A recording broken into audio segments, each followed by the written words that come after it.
집안 명예를 지키는 일입니다. 제 아들 호식이가 35, 적은 나이가 아니죠. 늦바람이 무섭다고 평생 여자친구 하나 없이 제 속을 썩이더니만 반년 전부터 어떤 아가씨에게 푹 빠져 정신을 못 차리더군요. 착하고 순한 제 아들이 엄마 나 이 여자 아니면 안 될 것 같아 라며 수줍게 고백했을 때 저는 그래도 아들이 드디어 짝을 만났구나 싶어 기쁜 마음이 앞섰어요. 그래, 어떤 아가씨인데 얼른 한번 데려와 보렴.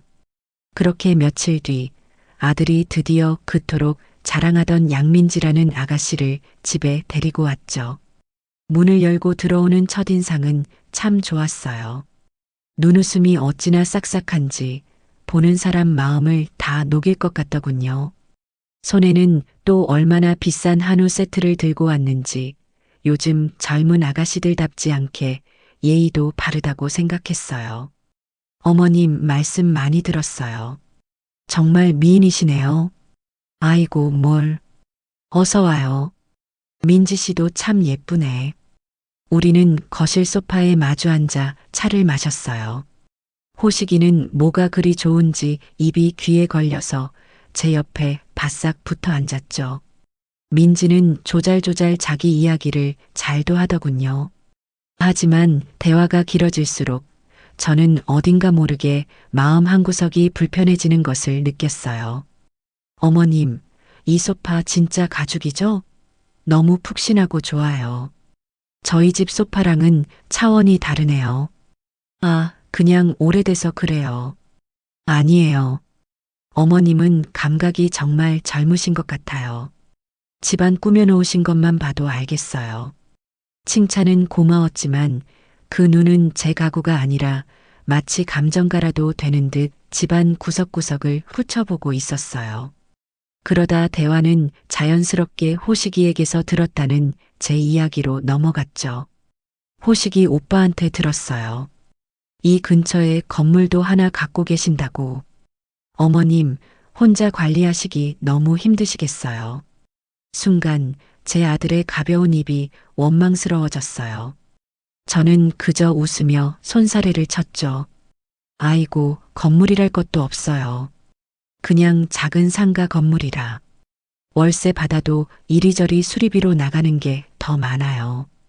제 말에 민지는 눈을 동그랗게 뜨며 놀라는 척을 하더군요.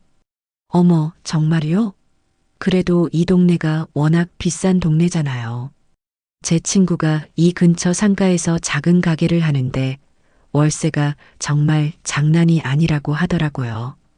어머님은 정말 대단하세요. 참 영리한 아가씨였어요. 제가 가진 건물의 시세와 월세 수입을 단 한 번의 방문으로 다 파악하려 드는 것이 보였죠. 저는 남편 일찍 여의고 남편과 함께 운영하던 작은 가게를 기반으로 악착같이 돈을 모아 지금의 이 작은 건물을 장만했어요. 그 세월이 얼마인데 저 어린 아가씨의 속내가 안 보이겠어요. 호식이는 그런 것도 모르고 민지가 경제관념이 아주 철저해요. 똑똑하죠? 라며 제 옆구리를 쿡쿡 찔렀어요. 저는 그저 아, 그렇구나 라며 찻잔만 들어 올렸죠. 그 아가씨는 돌아갈 때까지 제 건강이나 취미 같은 것은 하나도 묻지 않았어요. 오로지 제 재산에만 관심이 있는 듯 보였죠. 그들이 돌아가고 난 뒤 호식이가 잔뜩 상기된 얼굴로 물었어요. 엄마, 민지 어때? 정말 괜찮지? 싹싹하고 예쁘고. 그래, 참 밝은 아가씨네. 일단 상견례 날짜부터 잡자꾸나. 저는 더 이상 긴 말을 하지 않았어요. 일단은 저쪽 부모님들을 만나봐야 모든 게 확실해질 것 같았거든요. 그렇게 며칠 뒤 저희는 시내의 한 고급 한정식 집에서 상견례를 갖게 되었어요. 물론 식당 예약이며 비용은 전부 제가 부담했죠. 원래 그런 건 신랑 측에서 먼저 성의를 보이는 거니까요. 약속 시간은 저녁 6시였는데 저와 호식이는 20분이나 먼저 도착해서 기다리고 있었어요. 하지만 약속된 6시가 지나고 10분이 더 지나도록 그쪽 식구들은 나타나지 않았어요. 호식이가 민지에게 전화를 걸었지만 받질 않더군요. 제가 무슨 일이라도 생겼나? 라며 걱정하던 찰나 방문이 거칠게 열리며 세 사람이 헐레벌떡 들어왔어요. 아이고, 늦어서 죄송합니다. 차가 어찌나 막히는지. 우리가 울릉도에서 어제 올라와서 서울길을 잘 몰라서요. 저보다 나이가 대여섯은 어려 보이는 안사돈이 요란하게 웃으며 자리에 앉았어요. 온몸을 명품으로 휘감았는데 어딘지 모르게 그 옷들이 다 자기 것이 아닌 듯 붕 떠 보였죠. 바깥사돈은 덩치만 컸지 기가 죽은 사람처럼 쭈뼛거리며 아내 뒤에 서 있더군요. 민지만 엄마 늦으면 어떡해 라며 가벼운 투정을 부릴 뿐이었어요. 괜찮습니다. 어서 앉으시죠. 아이고 사돈. 정말 죄송해요. 저희가 원래 울릉도 토박이라 이 서울은 영 적응이 안 되네요. 안사돈은 자리에 앉자마자 대화를 주도하기 시작했어요. 바깥사돈은 그저 묵묵히 물만 들이킬 뿐이었죠. 저희 집안이요. 울릉도에서는 다들 알아주는 집안이에요. 가진 돈은 많지 않아도 저희는 명예 하나로 사는 사람들이랍니다. 안 그런가요, 여보? 안사돈의 말에 바깥사돈은 그저 허허하는 멋쩍은 웃음만 지었어요. 우리 민지도 그래서 그런지 아주 자부심이 강해요. 돈보다는 명예를 아는 아이죠. 예, 참 밝고 싹싹하더군요. 제가 예의상 맞장구를 쳐주자 안사돈은 기다렸다는 듯 본론을 꺼내기 시작했어요. 그래서 말인데요, 사돈. 저희 집안에는 아주 중요한 전통이 하나 있습니다. 대대로 내려오는 아주 무서운 전통이죠. 음식이 하나둘씩 들어오기 시작했어요. 화려한 구절판과 뜨끈한 신선로가 테이블을 채웠죠. 바깥사돈은 그제야 눈이 좀 뜨이는지 말없이 음식에만 집중하기 시작하더군요. 어떤 전통인지요? 제가 묻자 안사돈은 젓가락을 탁 내려놓고 제 손을 덥석 잡았어요. 우리 집안 여자들은요, 반드시 고향인 울릉도에서 식을 올려야 해요. 그게 우리 집안 명예를 지키는 일입니다. 순간 방 안의 공기가 싸늘하게 식는 것 같았어요. 호식이가 놀라서 네, 울릉도요? 라고 되물었죠. 민지는 수줍은 척 고개를 숙이며 어머님, 제 꿈이기도 해요. 제가 태어난 고향에서 모든 분의 축복을 받으면서 결혼하는 거요. 라며 거들었어요. 저는 잠시 생각에 잠겼어요. 울릉도라. 물론 경비가 만만치 않겠지만 저들이 저렇게까지 전통과 명예를 들먹이는데 제가 무 자르듯 반대할 수도 없는 노릇이었죠. 하객분들 모시기가 쉽지 않으실 텐데. 그래도 두 사람이 원한다면. 제가 말을 끝맺기도 전에 안사돈이 제 말을 냉큼 가로챘어요. 아이고 사돈, 뭘 걱정하세요. 당연히 하객들 모시는 비용이야. 신랑 측에서 전부 책임져 주시는 게 도리 아니겠어요? 네. 저는 제 귀를 의심했어요. 안사돈은 마치 당연한 걸 묻는다는 듯이 웃으며 말을 이었어요. 서울에서 오시는 하객분들 비행기 값이며 배값이 만만치 않죠. 그리고 오시면 주무시고 가셔야 하니까 최고급 리조트로 숙박도 다 잡아드려야 하고요. 그게 다 저희 집안 명예를 세워주시는 일이 되는 거예요. 호식이의 얼굴이 하얗게 질리기 시작했어요. 엄마, 그건. 안사돈은 거기서 그치지 않았어요. 그리고 사돈, 그게 다가 아니랍니다. 울릉도에서는요, 결혼식은 온 동네 잔치예요. 저희 집안이 어떤 집안인데 그냥 조용히 치를 수 있나요? 섬 주민들 전부 모셔서 3일 내내 잔치를 열어야 해요. 그래야 우리 민지가 시집 잘 갔다고 우리 사돈 집안 체면이 서는 거 아니겠어요? 바깥사돈은 그 와중에도 갈비찜을 입에 넣기 바빴고 민지는 입꼬리가 실룩거리는 걸 숨기지 못하더군요. 엄마, 너무 부담드리는 거 아니야? 저는 천천히 찻잔을 들어 올렸어요. 뜨겁던 차가 이미 식어버렸더군요. 방금 전까지 명예를 입에 담던 사람들이 지금 제 앞에서는 돈다발을 흔들며 자기들 체면을 세워달라고 노골적으로 요구하고 있었죠. 저는 그들의 얼굴을 하나하나 천천히 뜯어보았어요. 돈에 눈이 먼 안사돈, 무기력한 바깥사돈, 그리고 탐욕을 숨기지 못하는 예비 며느리까지.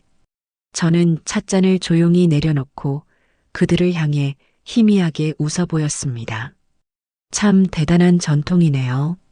제가 지금껏 들어본 그 어떤 전통보다도 아주 비싼 전통인 것 같습니다. 제 말뜻을 알아들었는지 못 알아들었는지 안사돈은 그저 그럼요. 우리 집안 전통이 이 정도랍니다. 라며 어깨를 으쓱할 뿐이었어요.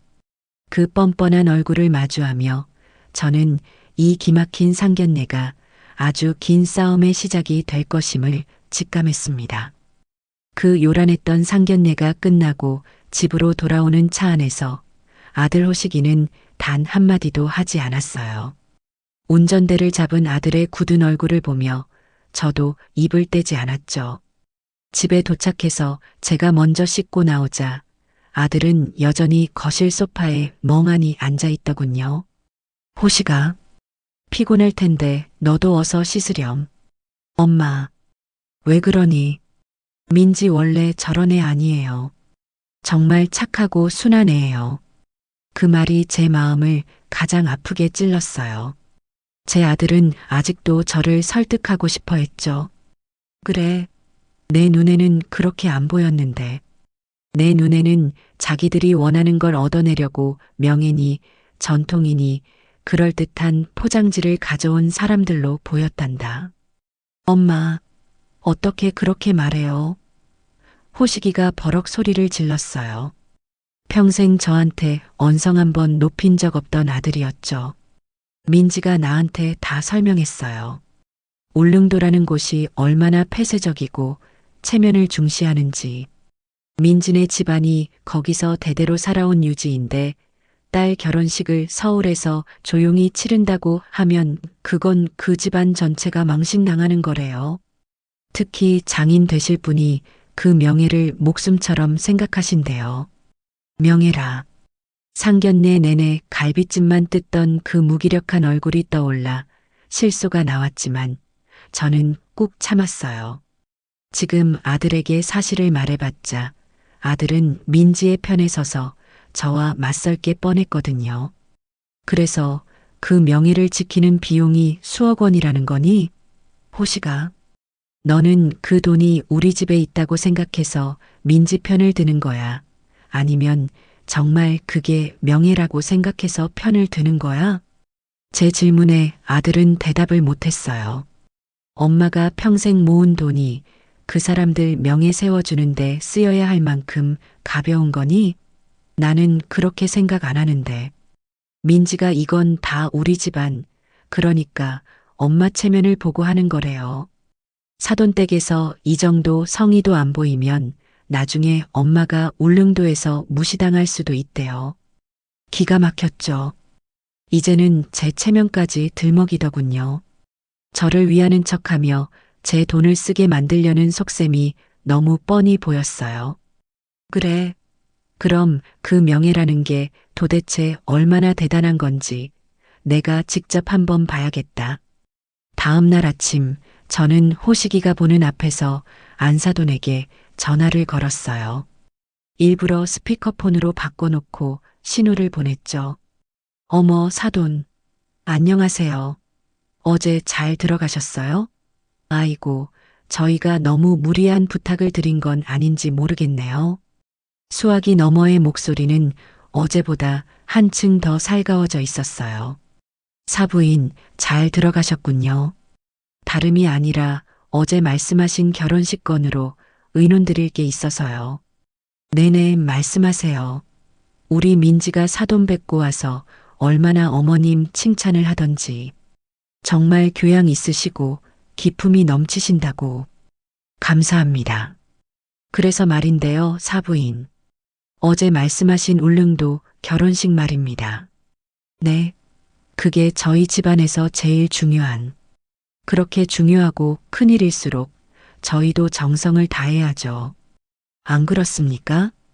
제 말에 안사돈이 신이 나서 대답했어요. 아이고, 그럼요. 역시 사돈은 뭘 좀 아시는 분이야. 그래서 말입니다. 그렇게 수억 원이 드는 큰 잔치를 치르려면 저희도 준비를 단단히 해야 하지 않겠어요?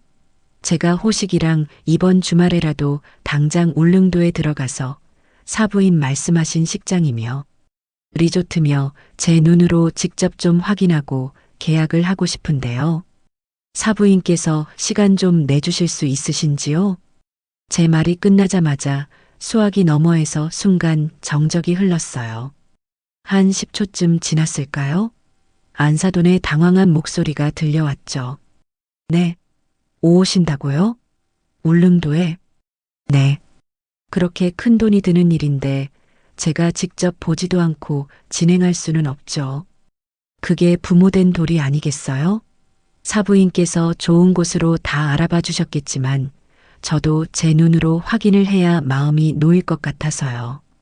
아이고 사돈, 뭘 그렇게 번거롭게 직접 오시려고요.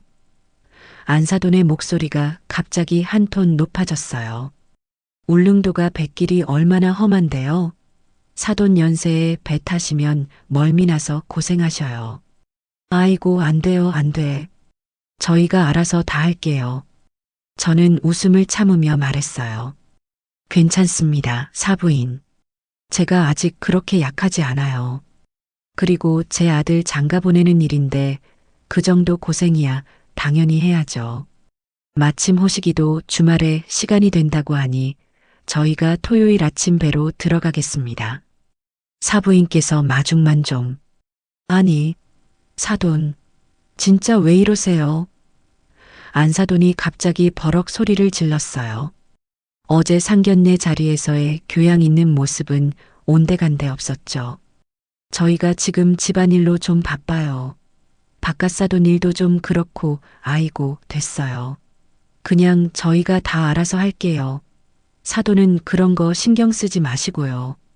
아니 사부인. 그래도 제가 부모로서 도리는. 아 정말 답답하시네. 사돈. 안사돈이 제 말을 딱 끊어먹더군요. 뭘 그렇게 번거롭게 오시려고 해요. 오시면 우리가 또 대접해야 하고 피곤하잖아요, 서로. 그냥 저희가 견적서 싹 뽑아서 보내드릴게요. 그거 보시고 경비만 넉넉하게 보내주세요. 그게 서로 편하잖아요. 아셨죠? 탁! 안사돈은 제 대답도 듣지 않고 전화를 끊어버렸어요. 방 안에는 차가운 정적만 흘렀죠. 저는 말없이 스피커폰 버튼을 끄고 하얗게 질린 얼굴로 저를 쳐다보는 아들 호식이에게 물었어요. 호식아, 방금 들었지? 저게 과연 명예를 지키려는 사람의 목소리더냐? 아니면 돈이 급한 사람의 목소리더냐? 아들은 제 질문에 아무런 대답도 하지 못하고 고개만 푹 숙였습니다. 아들의 마음속에서도 그 사랑이라는 콩깍지에 조금씩 금이 가기 시작한 거겠죠. 안사돈과의 통화 이후 아들 호식이는 며칠간 말이 없었어요. 민지에게서 계속 전화가 오는 것 같았지만 호식이는 자기 방에 틀어박혀 전화를 받지 않더군요. 아마 제 아들도 머릿속이 복잡했을 거예요. 자기가 사랑하는 여자가 자기가 믿었던 전통이라는 말이 어쩌면 전부 거짓일 수도 있다는 의심이 피어오르기 시작한 거겠죠. 저는 이럴 때일수록 정확한 증거가 필요하다고 생각했어요. 아들이 스스로 그 늪에서 걸어 나올 수 있도록 제가 길을 터줘야 했죠. 저는 수첩을 뒤져 오래전 남편 사업을 도울 때 알게 된 박 사장에게 전화를 걸었어요. 박 사장은 지금은 은퇴했지만 한때 기업의 뒷조사나 리스크 관리를 전문으로 하던 아주 유능하고 입이 무거운 사람이었죠. 며칠 뒤 저는 박 사장의 조용한 사무실에서 그와 마주 앉았습니다. 회장님, 오랜만입니다. 어쩐 일로 저를 다 찾으셨어요? 박 사장은 저를 회장님이라고 불렀어요. 남편이 죽고 난 뒤에도 늘 그렇게 저를 깍듯하게 대했죠. 박 사장님, 면목 없습니다. 제가 아주 사적인 일로 부탁드릴 게 있어서요. 저는 상견례에서 있었던 일, 그리고 방금 전 안사돈과의 통화 내용까지 모든 것을 솔직하게 털어놓았어요. 울릉도 토박이라는 집안, 그들이 내세우는 명예와 전통, 그리고 그 대가로 요구하는 터무니없는 금액까지 전부 다요. 제 이야기를 듣는 내내 박 사장의 표정은 심각하게 굳어갔어요. 회장님, 이건 단순한 혼사 문제가 아닌 것 같습니다. 말씀하신 정황만 들어봐도 이건 기망의 냄새가 아주 짙게 납니다. 그래서 말입니다. 저도 확신이 필요해요. 제 아들 눈을 뜨게 해줄 확실한 증거가 필요합니다. 울릉도 양씨 집안 말씀이시죠? 네. 박갓사돈이라는 양반의 재정 상태가 어떤지, 정말 그들이 말하는 명예로운 집안이 맞는지, 그리고 그 전통이라는 게 실제하는 것인지 샅샅이 알아봐 주세요. 박 사장은 고개를 끄덕였어요. 알겠습니다, 회장님. 울릉도 현지에 저희 연이 닿는 곳이 있습니다. 시간은 일주일 정도 주십시오. 먼지 하나까지 다 털어드리겠습니다. 박 사장에게 일을 맡기고 돌아오니 마음이 조금은 놓였지만 한편으로는 불안했어요. 만약 제 예상이 맞다면 제 아들이 받게 될 상처가 너무나 클 테니까요. 그렇게 일주일을 기다리는 동안 민지와 안사돈의 공세는 더욱 거세졌어요. 이제는 전화가 아니라 호식이와 제 휴대폰으로 쉴 새 없이 문자 메시지를 퍼부어 대더군요. 민지 어머님 호식이 오빠한테 들었어요. 저희 집 때문에 속상하시다고. 저희가 너무 명예만 따졌죠? 죄송해요. 그래도 저희 아빠 체면이 걸린 일이라 너그럽게 이해해 주세요. 어머님, 근데 울릉도 결혼식장 예약금이 급하다고 자꾸 연락이 오네요.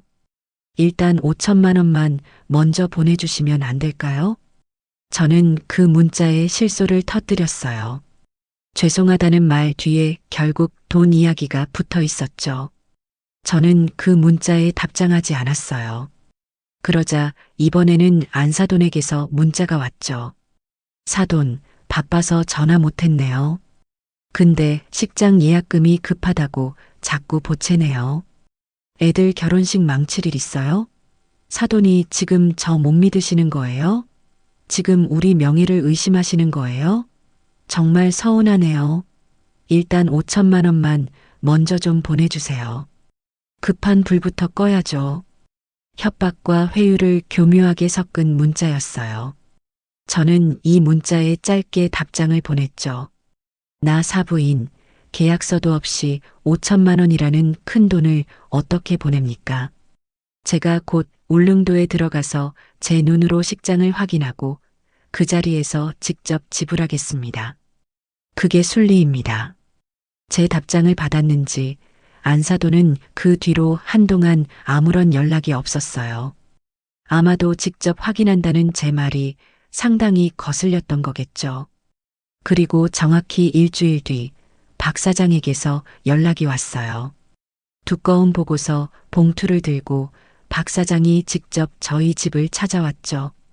호식이는 마침 회사 일로 외출하고 없었어요.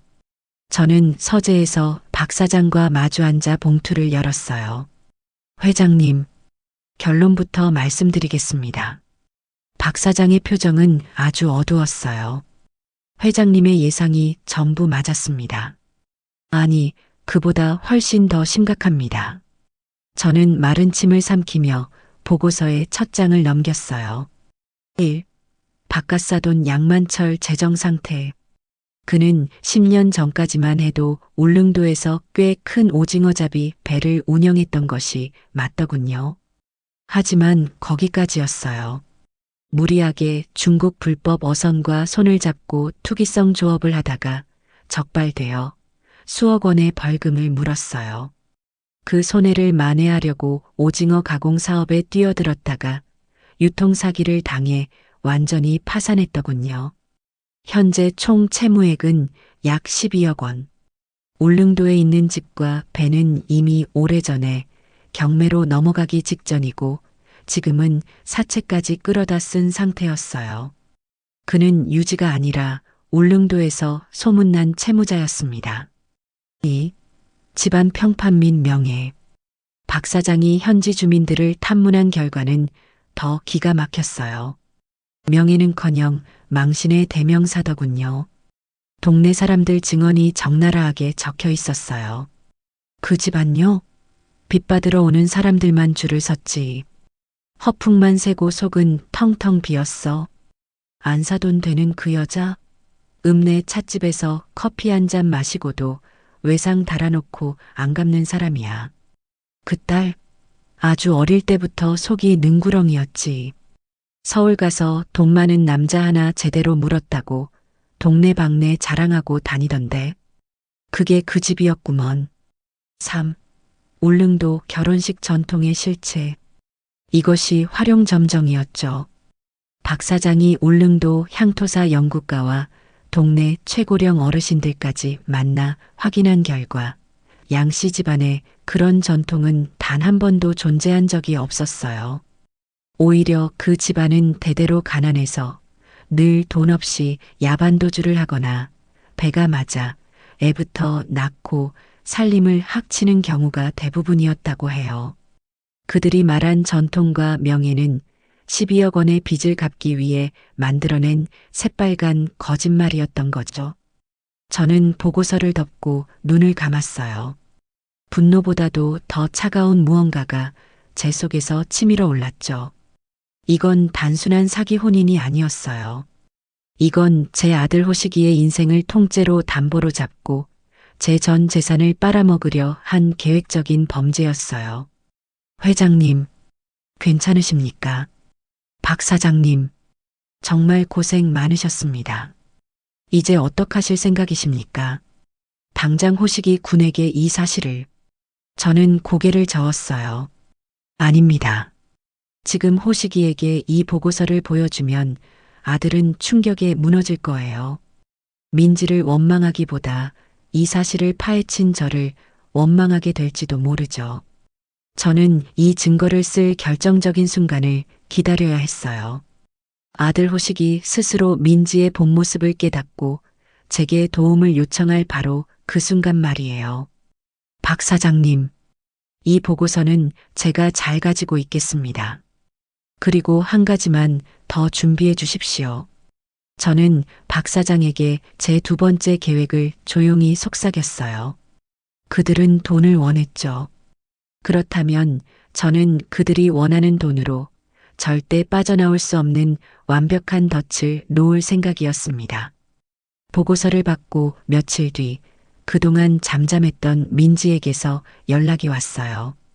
호식이가 아니라 제게 직접 전화를 걸었더군요. 어머님, 저 민지예요. 잘 지내셨어요? 그 목소리가 어찌나 해맑은지 저는 속으로 헛웃음을 쳤죠. 그래요. 무슨 일이에요? 다름이 아니라 제가 어머님이랑 단둘이 식사 한번 하고 싶어서요. 여자들끼리 할 얘기도 좀 있고요. 호, 여자들끼리 할 얘기라. 뻔했죠. 호식이를 통해서는 더 이상 돈 이야기가 안 먹히니까 이제 저를 직접 공략하겠다는 속셈이었어요. 좋아요. 내일 점심에 내가 아는 한정식집에서 봅시다.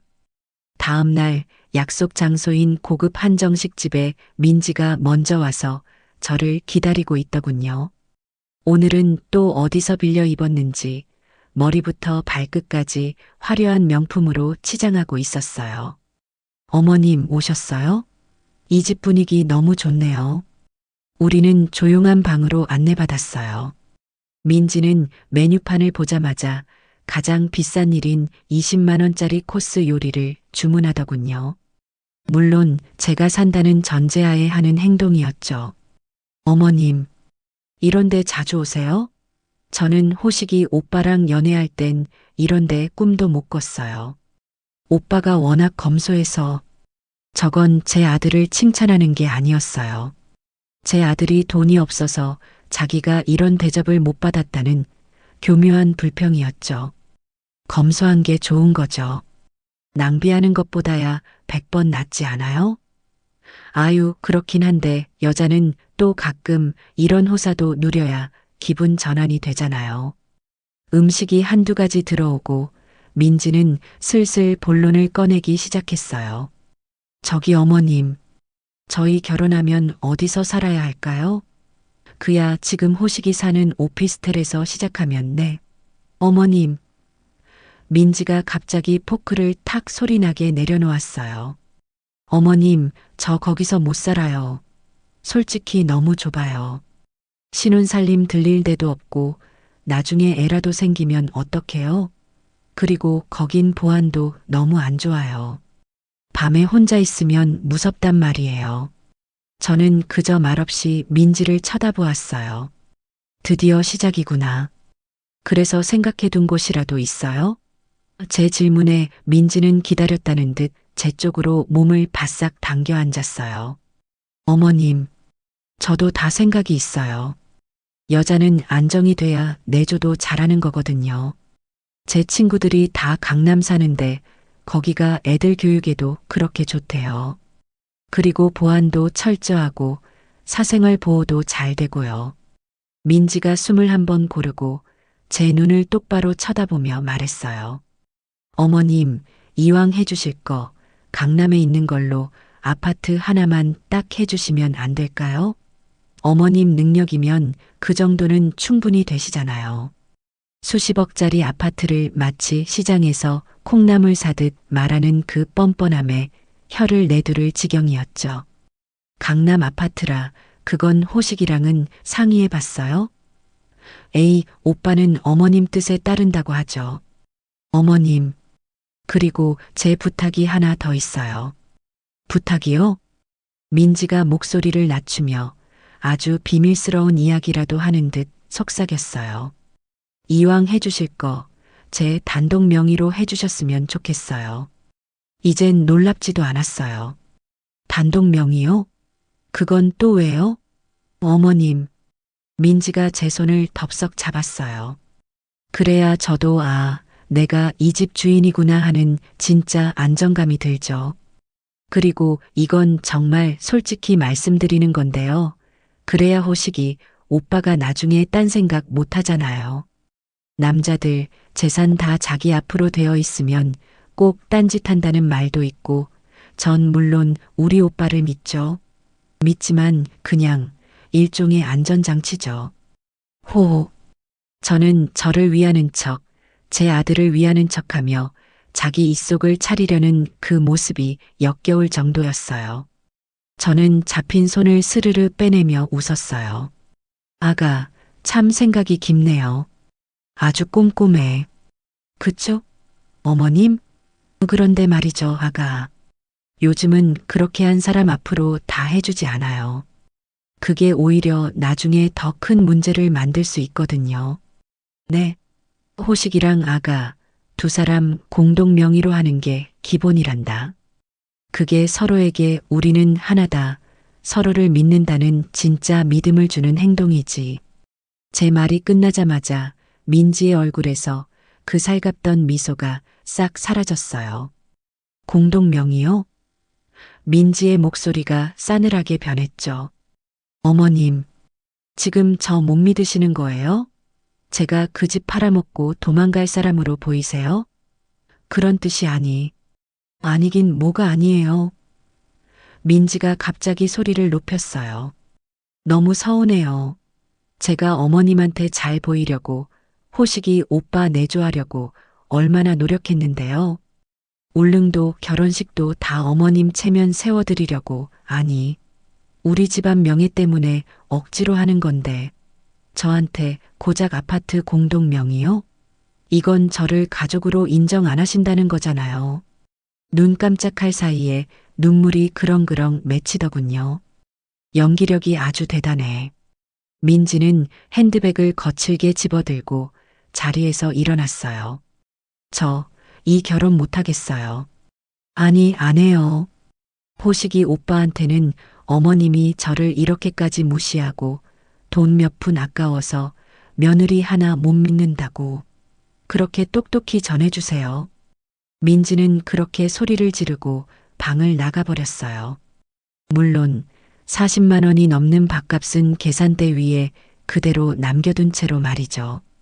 저는 혼자 남아 천천히 식은 차를 마셨어요. 그리고 그 비싼 밥값을 전부 계산하고 집으로 돌아왔죠. 아니나 다를까 제가 현관문을 열고 들어서자마자 호식이가 방에서 뛰쳐나왔어요.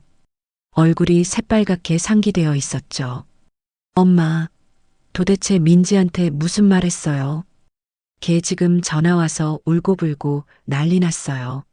엄마가 자기 무시했다고, 결혼 다시 생각해보겠다고. 저는 가방을 내려놓고 소파에 앉아 아들을 올려다봤어요. 내가 한 말은 딱 한 가지뿐이었단다. 아파트는 공동 명의로 하자는 말. 공동 명의요?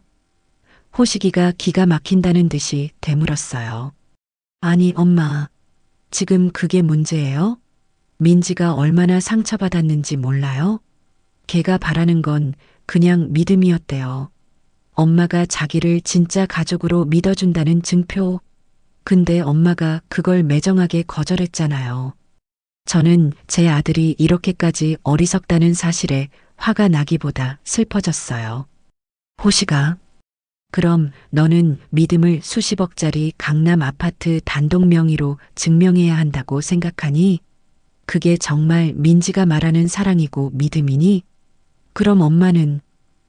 호식이가 저에게 처음으로 소리를 질렀어요. 엄마는 지금 민지를 사기꾼으로 보는 거잖아요. 처음부터 끝까지 돈 보고 나 만난다고 생각하는 거잖아요. 나는 그렇게 말한 적 없다. 제가 차갑게 말했어요. 하지만 너는 지금 그렇게 느끼고 있구나. 호식아, 너는 지금 화가 난 게 아니야. 너는 지금 무서운 거지. 너가 사랑하는 여자가 정말 엄마 말대로 그런 사람일까봐 무서운 거 아니니? 제 말이 아들의 아픈 곳을 찔렀나 봐요. 몰라요. 나는 모르겠어요. 엄마가 민지한테 사과하세요. 엄마가 잘못했다고 단독 명예 해주겠다고 말씀하세요. 안 그러면 우리 정말 끝장이에요. 호식이는 제게 최후 통첩 같은 말을 내뱉고는 자기 방으로 들어가 문을 쾅 닫아버렸어요. 저는 텅 빈 거실에 혼자 남았습니다. 아들이 닫은 저 문이 마치 저와 아들 사이를 가로막는 벽처럼 느껴졌죠. 아들의 목소리는 분노로 떨리고 있었지만 그 끝에는 두려움이 가득했어요. 자기가 믿었던 사랑이 전부 거짓일지도 모른다는 그 공포 말이에요. 그래, 이제 때가 되었구나. 저는 자리에서 일어났어요. 아들이 제 방으로 피신했으니 이제는 제가 움직일 차례였죠. 제 아들을 그 늪에서 건져내기 위한 마지막 덫을 놓을 시간이었습니다. 아들 호식이가 제 방문을 닫고 들어간 그날, 우리 집은 얼음장처럼 차가워졌어요. 아들은 방에서 나오지 않았고 저도 아들을 부르지 않았죠. 아마 그 아이도 자기 방 안에서 수천 번, 수만 번을 되뇌고 있었을 거예요. 자기가 사랑하는 여자가 정말 자기가 알던 그 사람이 맞는지 아니면 제 말이 맞는지 혼란스러웠겠죠. 사랑이라는 게 참 무서워요. 똑똑하던 제 아들을 저렇게 판단력 없는 사람으로 만들었으니까요.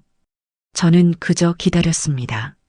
민지라는 그 아가씨가 그리고 그 뒤에 있는 안사돈이 다음 수를 둘 때까지 말이죠. 아니나 다를까 이틀이 채 지나지 않아 제 휴대폰이 울렸어요. 안사돈이었죠. 저는 일부러 받지 않았어요.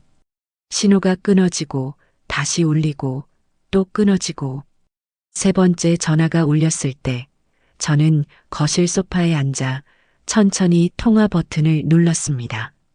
여보세요. 아이고, 사돈. 왜 이렇게 전화를 안 받으세요? 제가 얼마나 걱정했는지 아세요? 목소리에는 걱정이 아니라 짜증이 가득 묻어 있었어요. 무슨 일로 그러십니까, 사부인? 무슨 일이긴요? 지금 우리 민지랑 호식이랑 싸웠다면서요. 아이고, 사돈. 어른이 되셔서 어떻게 애들 사이에 끼어들어서 이간질을 하실 수가 있어요. 네. 시작부터 저를 가해자로 몰아가더군요. 이간질이라니 말씀이 지나치시네요, 사부인. 지나치긴 뭐가 지나쳐요. 우리 민지가 지금 식음을 전폐하고 누워 있어요. 겨우 아파트 명의 하나, 그거 하나 믿고 시집 가겠다는데 그걸 공동 명의로 하자고 하셨다면서요? 그거 우리 민지 못 믿겠다는 말이잖아요. 사돈이 지금 우리 민지를 뭘로 보시는 거예요? 저는 차분하게 대답했어요.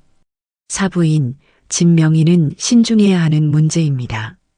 호식이와 민지 두 사람의 미래를 위해서라도 공동 명의가 맞다고 생각했을 뿐입니다. 미래는 무슨 놈의 미래? 안사돈이 갑자기 고함을 질렀어요. 사돈, 솔직히 까놓고 말합시다. 지금 그깟 아파트 한 채가 아까워서 이러시는 거잖아요. 호식이 장가 보내면서 그 정도도 못 해주세요? 사돈이 그러고도 부모예요? 저는 숨을 깊게 들이마셨어요. 여기서 화를 내면 지는 거였죠. 사부인, 흥분 가라앉히시고 제 말 들으세요. 저는 호식이 결혼을 반대한 적 없습니다. 다만 그쪽에서 요구하는 것들이 너무 과하다는 생각은 듭니다.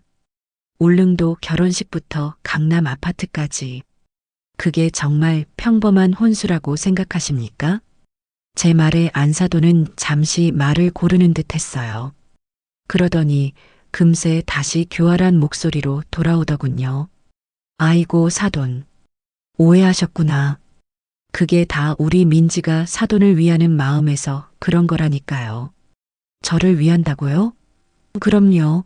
사돈 체면이 있잖아요. 호식이 엄마가 어떤 사람인데 며느리가 어디 강북에 있는 좁은 빌라에서 신혼 시작했다고 소문나면 그게 다 사돈 얼굴에 먹칠하는 거 아니겠어요? 우리 민지가 속이 깊어서 사돈 체면 세워드리려고 일부러 강남 노래를 부른 거라니까요. 정말이지 혀를 내두를 정도의 임기응변이었어요. 그리고 사돈. 사실은 민지가 상처를 많이 받아서 이 결혼을 다시 생각해 보겠다고 하네요. 드디어 본색이 드러났죠. 협박이었어요. 그래서 제가 겨우 달랬습니다. 우리가 어른이니까 이런 건 예물 문제로 깔끔하게 풀자고요. 사돈도 성의를 보이시면 우리 민지도 마음이 풀리지 않겠어요? 성의라. 그 성의가 결국 돈이라는 걸 제가 모를 리 없었죠. 알겠습니다. 그럼 그쪽에서 생각하시는 예단 목록이라도 한번 보내주시죠. 저도 검토를 해봐야 하니까요. 아이고, 진작 그렇게 말씀하셨어야죠.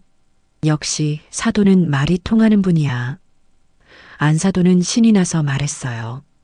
제가 지금 바로 우리 집안에서 기본으로 받는 예단 리스트를 문자로 싹 정리해서 보내드릴게요. 그거 보시고 우리 민지 마음 좀 확 풀어주세요. 아셨죠? 전화를 끊고 10분도 되지 않아 제 휴대폰으로 띵동하고 메시지 도착 알림이 울렸어요. 안사돈이었죠. 사돈 날씨가 춥네요. 우리 민지 마음처럼요. 호호. 어른들끼리 이런 걸로 기싸움할 필요 없잖아요. 저희가 소박하게 정말 기본만 정리해서 보내드려요. 이 정도 성의는 보여주셔야 저희도 울릉도 어른들께 우리 사돈댁이 이 정도 되는 집안이라고 명예가 서죠. 확인하시고 이번 주 내로 준비 부탁드려요. 그 징그러운 이모티콘과 함께 사진 파일 하나가 첨부되어 있었어요. 저는 파일을 열기 전에 방문을 굳게 닫고 있던 호식이 방을 노크했어요. 호식아, 잠깐 나와보렴. 무슨 일이에요? 민지 어머니한테서 연락이 왔구나. 너도 같이 봐야 할 것 같아서. 잠시 뒤 퉁퉁 부은 눈을 한 호식이가 마지못해 방에서 나왔어요. 여전히 제게 불만이 가득한 얼굴이었죠. 저는 호식이를 제 옆에 앉히고 휴대폰 화면의 사진 파일을 열었어요. 그것은 정갈하게 타이핑된 예단 목록이었죠. 신부 양민지 측 예단 요구 목록 기본. 신부 예물시사 5캐럿 다이아몬드 반지 및 목걸이 세트. 신부 가방 H사 버킨백 악어 가죽 희귀 모델. 신부 모피 S사 최고급 친칠라 코트 1점. 여기까지 읽었을 때만 해도 호식이는 하하는 깊은 한숨만 내쉴 뿐이었어요. 물론 이것만으로도 수억 원이 훌쩍 넘는 금액이었지만 강남 아파트 요구에 비하면 약과라고 생각했는지도 모르죠. 하지만 문제는 그 다음 줄에 있었어요. 신부 아버지 및 어머니 예우 품목. 어머니 예물순금 쉰돈 쌍가락지 및 용복 목걸이 세트. 어머니 의복 엘사 캐시미어 롱 코트 1점.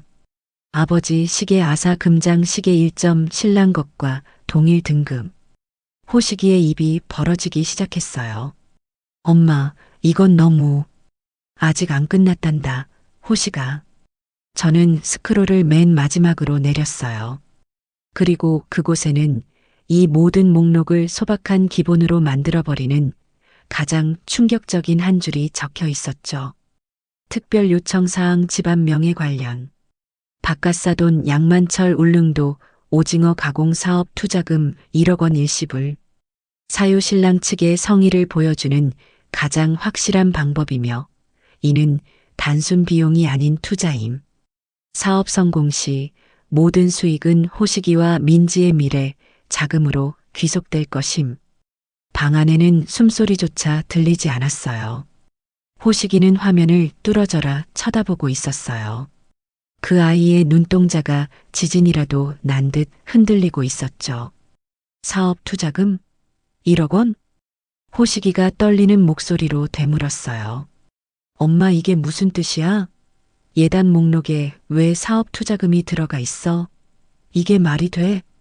저는 아무 말 없이 아들을 바라보았어요. 엄마, 이건 잘못된 거야. 민지가 이런 걸 보냈을 리가 없어. 이건 안사돈이 멋대로.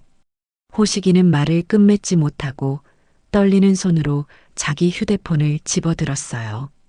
그리고 바로 민지에게 전화를 걸었죠. 여보세요. 민지야, 너 지금 뭐 하는 거야? 아들의 고함 소리가 거실을 울렸어요. 오빠, 왜 또 소리 질러? 나 지금 엄마랑 있는데. 민지의 목소리는 태평하기 그지없었어요. 너 방금 우리 엄마한테 보낸 그 목록 뭐야? 예단 목록. 그거 너도 알고 보낸 거야? 예단 목록? 아, 그거 봤어? 어때 짱이지? 우리 엄마가 정말 기본만 추린 거야. 다른 친구들은 그거보다 3배는 더 받았어. 양민지. 호식이가 이성을 잃고 소리쳤어요. 지금 그게 할 소리야? 다른 게 문제가 아니잖아. 마지막에 그 1억 원. 사업 투자금. 그게 도대체 뭐야? 그 순간 수화기 너머의 민지 목소리가 싸늘하게 변했어요. 아, 그거 우리 아빠 사업 자금인데. 왜? 그게 지금 예단 목록에 들어갈 돈이냐고. 오빠 정말 답답하게 왜 이래. 민지도 지지 않고 소리를 질렀어요. 그거 그냥 달라는 거야? 투자잖아, 투자. 우리 아빠 사업이 어떤 사업인 줄 알아? 그게 다 나중에 오빠랑 나랑 잘 먹고 잘 살자고 하는 일이잖아. 그게 무슨 오빠, 솔직히 말해봐. 지금 버는 월급으로 언제 강남에 집 사고, 언제 내 명품 가방 사줄 건데? 오빠가 능력이 없으니까 우리 아빠가 대신 돈 벌어주겠다는데 그게 그렇게 불만이야? 뭐, 나 능력이 없어? 호식이가 받은 충격은 이루 말할 수 없었을 거예요. 그래, 오빠는 그게 문제야. 비전이 없어, 비전이. 우리 엄마가 그랬어. 어머님은 건물주라 돈이 썩어 넘치는데 아들내미는 왜 저렇게 배포가 작냐고. 1억 원이 그렇게 큰 돈이야? 어머님한테는 푼돈이잖아. 너 지금 우리 엄마 돈을 네 돈처럼 말하는 거야? 그럼 결혼하면 그 돈이 내 돈이지. 누구 돈이야? 오빠, 정말 쪼잔하게 이럴 거야? 이 정도 성의도 못 보여주면 우리 결혼 다시 생각해 봐야겠어.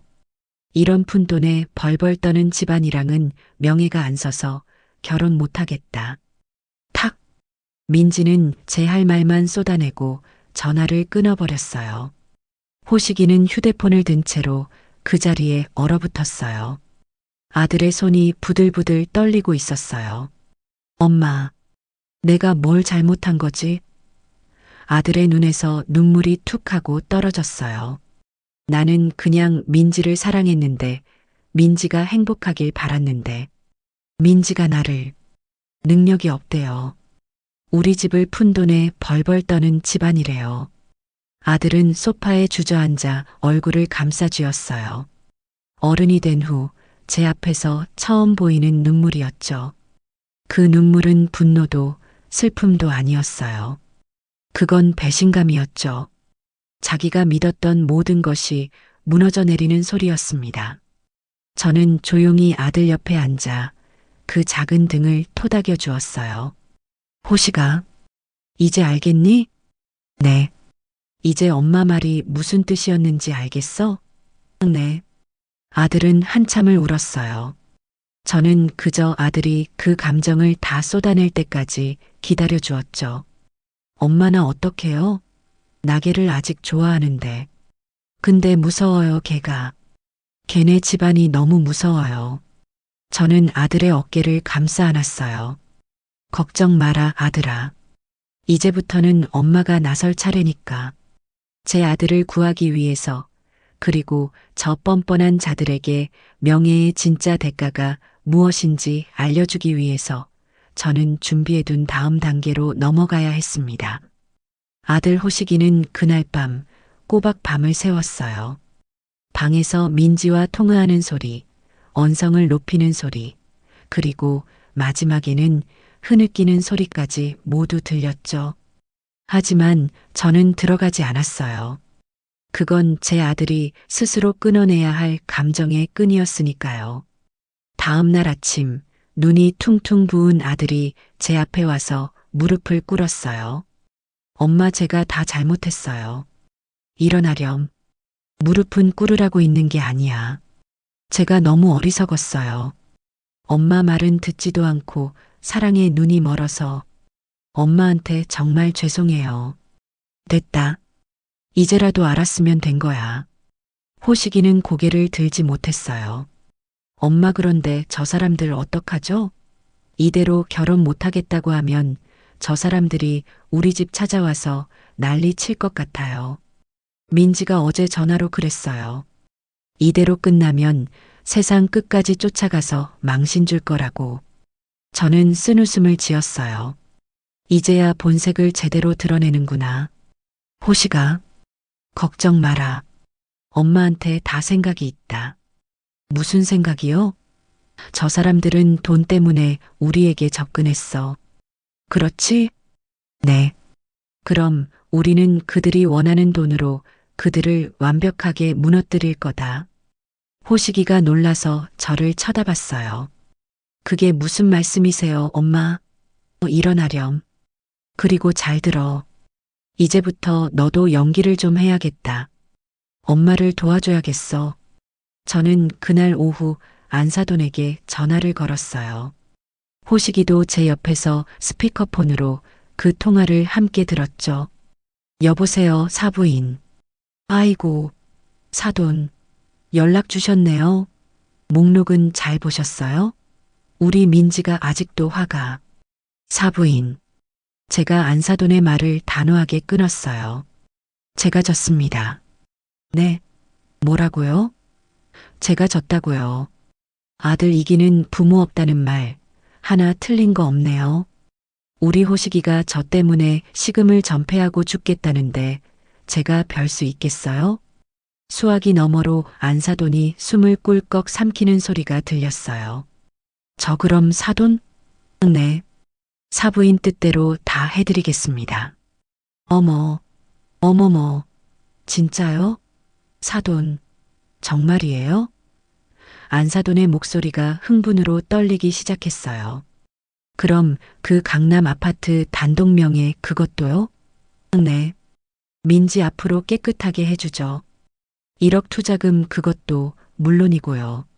그리고 울릉도 결혼식, 극간명예, 제가 아주 비싼 돈 주고 사드리겠습니다.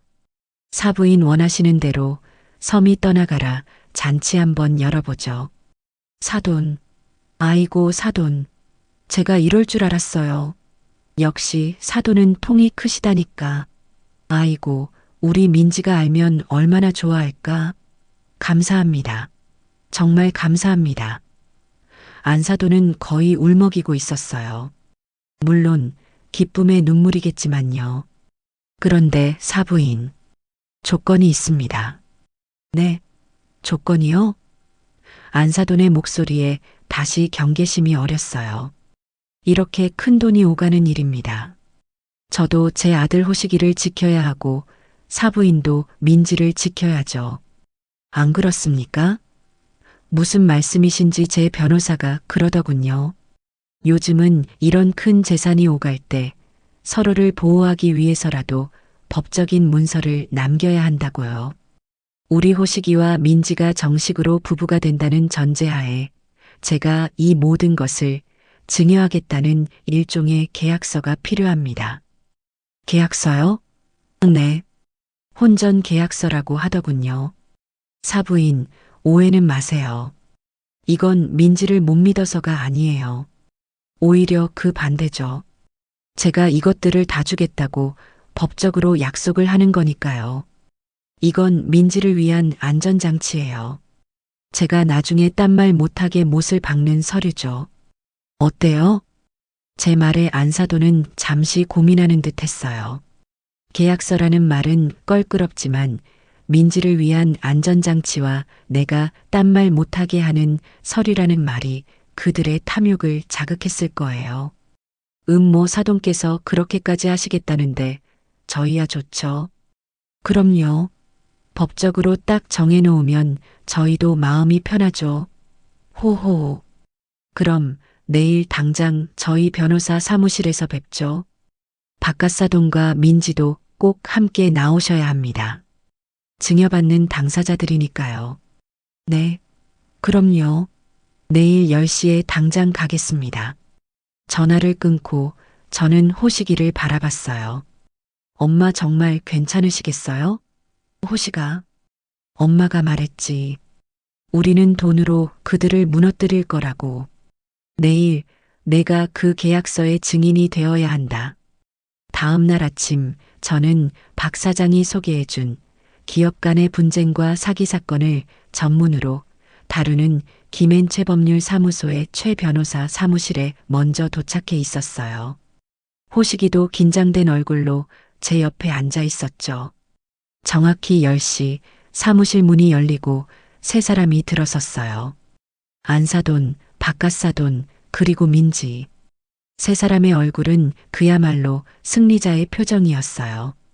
안사돈은 이미 사모님이라도 된 듯 최고급 모피를 걸치고 있었고, 민지는 제게 90도로 인사를 하며 어머님, 어제 제 말실수는 용서해 주세요. 제가 너무 속상해서라며 가식적인 미소를 지었죠. 박갓사돈은 여전히 말없이 뒤에 서 있었고요. 앉으시죠. 최 변호사가 차갑게 말했어요.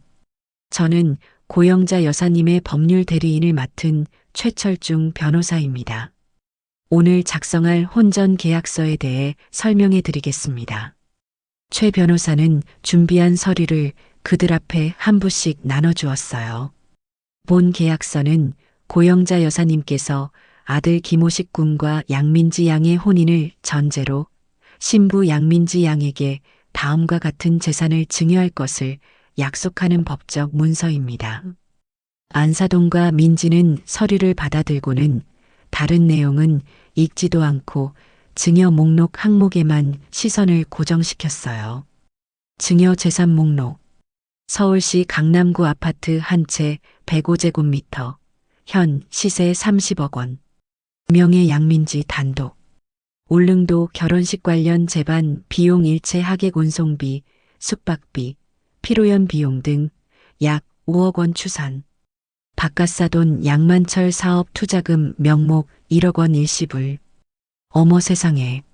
민지는 입을 틀어막았고 안사돈은 두 손을 모아쥐며 감격한 표정을 지었어요. 자, 그럼 계약서의 주요 조항들을 설명해 드리겠습니다. 최 변호사가 안경을 고쳤으며 말했어요.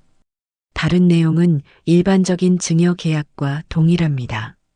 다만 가장 중요한 것은 제5조 계약의 해제 및 위약벌 조항입니다. 네, 위약 뭐요? 안사돈이 그제야 목록에서 눈을 뗐어요. 위약벌 조항입니다. 쉽게 말해 약속을 어겼을 때의 벌칙 조항이죠. 최 변호사가 5조 1항을 짚었어요. 제5조 1항.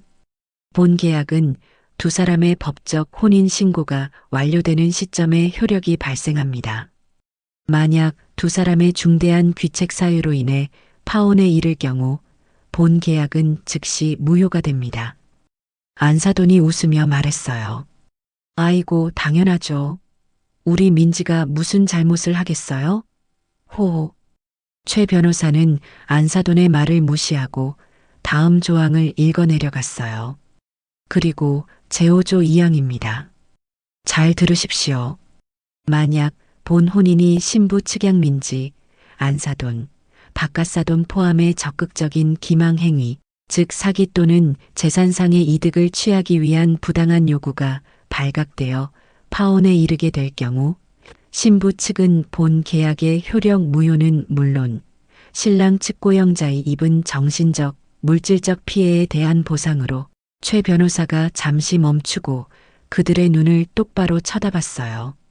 본 계약서 증여 재산 목록에 명시된 총 금액 36억 원 상당의 10배에 해당하는 금액을 위약벌로서 신랑 측에 배상하여야 한다. 네, 10배요? 민지의 얼굴이 하얘졌어요. 36억에 10배? 그제야 바깥사돈도 허억하는 소리를 내며 의자에서 엉덩이를 들썩였죠. 안사돈이 당황해서 웃음을 터뜨렸어요. 아니, 변호사님, 농담이 너무 심하시네. 10배라니요? 그게 무슨 말도 안 되는 말이 안 되지 않습니다. 사부인. 제가 조용히 입을 열었어요. 이건 제 전 재산이나 다름없는 돈입니다. 그만한 돈을 거는 저에게도 이 정도의 안전장치는 있어야 공평한 것 아니겠어요? 그리고 저는 결정적인 한마디를 덧붙였죠. 물론 사부인 댁이 저희를 속이거나 돈을 목적으로 결혼을 추진한 게 아니라면 이 조항은 사부인 댁에게 아무런 해도 끼치지 않는 그저 종이 한 장에 불과합니다. 혹시 찔리는 거라도 있으십니까? 제 말에 안사돈은 아니, 찔리긴 누가 찔려요. 라며 손사래를 쳤어요. 민지도 옆에서 엄마 당연히 우린 아니지. 그냥 사인하면 되는 거잖아. 라며 안사돈을 부추겼죠. 그들의 눈에는 이미 30억 아파트와 1억 투자금 외에는 아무것도 보이지 않았어요.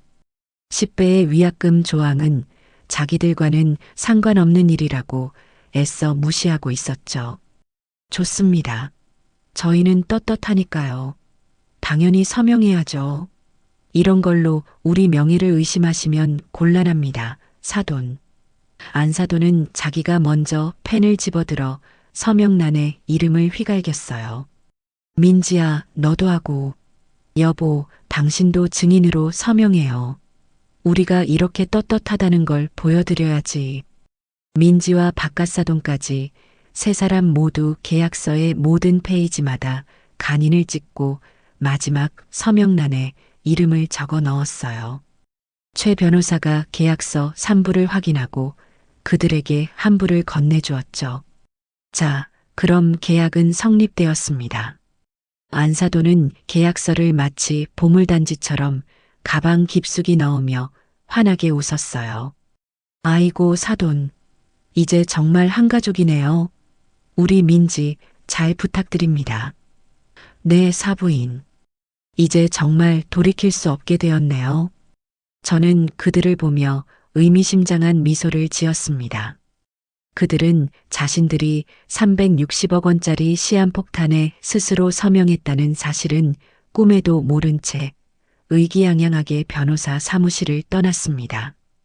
계약서의 서명이 끝나자마자 안사돈의 태도는 180도 달라졌어요. 이제 저는 사돈이 아니라 자기 집안의 금고라도 되는 듯 행동했죠. 계약서의 잉크가 마르기도 전에 전화가 걸려왔어요. 사돈, 저예요. 호호. 계약서도 썼겠다. 이제 정말 한시름 났네요. 그러시군요. 저도 그렇습니다. 그래서 말인데요, 사돈. 그 계약서에 있던 바깥사돈 사업 투자금 1억 원 말이에요. 네. 그건 결혼식 날짜에 맞춰서 아이고, 사돈. 답답하시긴. 안사돈이 제 말을 또 끊었어요. 사업이라는 게 타이밍이 생명이잖아요. 결혼식까지 기다리다가는 기계 들여올 거 다 놓친단 말이에요. 지금 당장 돈이 급해요. 계약서도 썼는데 설마 그거 하나 못 믿으시고 안 주실 건 아니죠? 올 것이 왔구나. 저는 이 순간을 기다리고 있었어요. 사부인. 그건 계약 위반입니다. 혼인 신고 후에 지급하기로 하니. 사돈. 진짜 융통성 없으시네. 그럼 결혼을 당장 다음 주로 앞당기든가요? 우리가 사돈을 속일 사람들이에요? 우리가 서명까지 했잖아요. 저는 잠시 침묵하다가 아주 관대한 목소리로 말했어요. 알겠습니다, 사부인. 그렇게 급하시다면야 제가 예외를 적용해 드려야죠. 어머, 진짜요? 사돈. 네. 하지만 조건이 있습니다. 1억 원이라는 큰 돈을 그냥 계좌로 싸드릴 수는 없어요. 저도 투자를 하는 입장인데 바깥사돈의 사업 계획이라도 직접 들어보고 현장도 좀 둘러봐야 하지 않겠어요? 제 말에 안사돈은 잠시 주춤했어요. 또 현장 답사 타령이냐 하는 표정이 눈에 선했죠. 그래서 말입니다. 어차피 울릉도 결혼식장도 최종 점검해야 하잖아요. 제가 그 1억 원을 현금으로 준비해서 이번 주말에 울릉도로 직접 가지고 들어가겠습니다. 현장에서 바깥사돈 말씀도 들어보고 식장도 마지막으로 점검하고 그 자리에서 제가 돈을 시원하게 건네드리죠. 어때요? 현금 1억 원을 직접 가지고 온다는 말에 안사돈의 목소리가 흥분으로 떨리기 시작했어요. 네. 현금으로요? 어머, 사돈. 뭘 그렇게까지 제 성의입니다. 직접 얼굴 보고 드려야 제 마음도 편하죠. 아이고, 사돈. 감사합니다. 그럼요, 오셔야죠. 오셔서 저희 사업 현장도 보셔야죠. 그럼 이번 주말에 오시는 거죠? 제가 울릉도 최고급 리조트로 싹 다 준비해 놓겠습니다. 배편도 제일 좋은 걸로요. 그렇게 해주시죠. 저하고 호식이 그리고 제 개인 자금을 관리해주는 비서가 한 명 따라갈 겁니다. 투자 관련 서류 처리를 도와줄 사람이라서요. 네네. 몇 분이 오시든 저희가 여왕님처럼 모시겠습니다. 어서 오세요, 사돈. 안사돈은 신이 나서 전화를 끊었어요. 저는 그 즉시 박 사장에게 연락했죠. 박 사장님, 저입니다. 이번 주말 울릉도에 들어갑니다. 드디어 올 것이 왔군요, 회장님. 네. 말씀드린 대로 가장 믿을 만한 직원 한 명을 제 개인 비서로 붙여주십시오. 장비는 가장 확실한 걸로 준비해 주시고요. 걱정 마십시오. 저희 최고 에이스인 최 실장을 붙여드리겠습니다. 증거 확보는 완벽할 겁니다. 그리고 주말 저와 호식이 그리고 박 사장이 보낸 최 실장은 울릉도로 향하는 배에 올랐어요. 최 실장은 30대 후반에 아주 빈틈없어 보이는 남자였죠. 그의 가방 안에는 1억 원의 현금과 함께 최첨단 녹음 장비가 들어 있었어요. 배가 울릉도에 가까워질수록 호식이의 얼굴은 창백해졌어요. 엄마, 저 속이 안 좋아요. 멀미 때문이 아닌 것 같아요. 호식아, 정신 똑바로 차려라. 오늘이 마지막 고비다. 우리는 오늘 그들의 목소리가 담긴 빼도 박도 못할 증거를 손에 넣어야 해. 그래야 우리가 이길 수 있다. 네, 알아요. 엄마, 저 연기 잘할 수 있겠죠? 넌 연기하는 게 아니야. 넌 그냥 그동안 내가 봐왔던 사랑에 빠진 바보 역할을 한 번 더 하면 되는 거란다. 도동항에 배가 도착하자 부두에는 세 사람이 아주 요란하게 플래카드를 들고 서 있었어요. 우주 최강 사돈 고영자 여사님, 울릉도 방문을 격하게 환영합니다. 안사돈과 민지는 저와 호식이에게 달려와 꽃목걸이를 걸어주며 호들갑을 떨었고, 박갓사돈은 최 실장의 손에 들린 묵직한 가방에서 눈을 떼지 못하더군요. 아이고 사돈, 오시느라 고생 많으셨어요. 엄마, 오빠, 이쪽으로 와요. 최고급 리조트, 제일 좋은 방으로 잡아놨어요. 그들이 예약한 리조트는 울릉도에서 가장 비싸다는 해안 절벽 위의 풀빌라였어요. 물론 이 비용도 나중에 다 저에게 청구할 생각이었겠죠. 안사돈은 일부러 저와 호식이를 가장 전망 좋은 프레지덴셜 스위트에 묵게 하고 자기들 가족은 바로 그 옆방인 로열 스위트에 묵었어요. 최 실장은 저희 스위트룸의 작은 서브룸에 짐을 풀었죠. 사돈, 잠시 쉬고 계세요. 저녁에 저희가 성대한 만찬을 대접할게요. 세 사람이 자기들 방으로 돌아가자마자 최 실장이 움직이기 시작했어요. 회장님, 아드님, 지금부터입니다. 최 실장은 가방에서 전문가용 청진기처럼 생긴 장비를 꺼냈어요. 그리고 저희 스위트룸과 그들의 로열 스위트룸이 맞닿아 있는 벽으로 다가갔죠. 이 리조트는 방음이 잘 되어 있는 편입니다만 이 장비는 벽을 투과하는 미세한 진동을 잡아내서 음성으로 변환시킵니다. 지금부터 저쪽 방에서 하는 모든 대화가 녹음될 겁니다. 최 실장이 헤드셋을 끼고 장비를 벽에 밀착시키자 스피커를 통해 옆방의 소리가 선명하게 들리기 시작했어요. 키키키, 엄마, 저 플래카드 너무 촌스러운 거 아니야? 우주 최강이 뭐야? 민지의 목소리였죠. 시끄러. 정성이 중요한 거지. 그나저나 그 최 실장이라는 놈이 들고 온 가방 그거 진짜 1억 맞겠지? 안사돈의 목소리였어요. 맞을 거야. 내가 아까 슬쩍 만져봤는데 묵직하더만. 허허, 박갓사돈이었죠. 아, 진짜. 저 노인네 쓸데없이 꼼꼼해서는 현금은 무슨 현금이야. 그냥 계좌로 싸주면 될 것이지. 여기까지 사람을 오라가라 하고. 민지의 투덜거림이었어요. 아, 조용히 못해? 그 노인네가 꼼꼼해서 계약서까지 썼으니 우린 더 확실해진 거야. 이제 저 돈 받고 결혼식 올리고 아파트 명의만 딱 넘어오면 게임 끝이야. 안사돈의 흥분한 목소리였죠. 여보, 근데 그 계약서에 있던 10배 위약금 그거 좀 마음에 걸리는데. 박갓사돈의 걱정스러운 목소리였어요. 아, 이 양반이 진짜 답답해 죽겠네. 안사돈이 소리를 질렀어요. 우리가 사기친 게 걸리기라도 한데? 그냥 울릉도 전통이라고 했는데 그게 사기야? 그리고 사업 투자하겠다는데. 그게 기망이냐고. 법적으로 아무 문제 없어. 그 노인네가 우리한테 사기당했다는 걸 증명할 수 있을 것 같아? 절대 못해. 그러니까 걱정 말고 저 돈 받아서 빚이나 갚을 생각이나 하셔. 맞아, 아빠. 걱정 좀 마. 그리고 나 솔직히 호식이 오빠 너무 지겨워.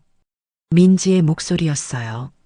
제 옆에 있던 호식이의 어깨가 움찔거리는 게 느껴졌어요.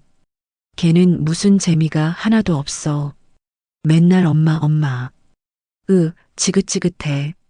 그냥 저 노인네 건물만 보고 참는 거지. 그래, 우리 딸. 조금만 참아. 그 강남 아파트 명의만 받아오면 바로 이혼 사유 만들면 돼. 성격 차이라고 하면 그만이지. 위자료 한 푼 안 주고 쫓아낼 수 있어. 그럼 그 아파트는 고스란히 우리 민지 거지. 키키. 엄마, 최고.